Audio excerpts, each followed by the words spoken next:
দুষ্টামি আমরাও করছি ছোটবেলায়। আমাদেরও ছোটবেলায় আমগরে কইতো দুষ্টামি করস কি। জোহরের খানা আমরা আসরের সময় খাইছি, মামু দম দিছে তুই বেশি দুষ্ট হয়ে গেছ, কোন টাইম ধরে তোরে ডাকতেছি ভাত খাইতি, আয়স থাকেন। এটা ছিল দুষ্টামি।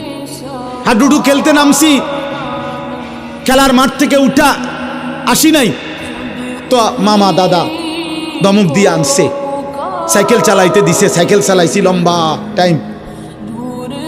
পুকুরের পারে বট গাছ আছিল, বট গাছের মধ্যে একটা ডাল পুকুরের দিকে নামানো ছিল, বারবার গিয়া গিয়া লাফাই লাফাই ওটার থেকে পানির ঝাঁপ দিয়ে পড়ছি আর ডুবাইছি। এটারে বলতো দুষ্টামি। আমগো আমলের দুষ্টামি ছিল, এটারে বলতো রে আব্বা। সাইকেল বেশি চালাইছি, দুষ্টামি করছি, এটা বলতো। কিন্তু তোমরা তো আব্বা আজকের কিশোর নওজোয়ান, তোমরা তো দুষ্টামি করছো না, তোমরা তো অসভ্যতা করছো।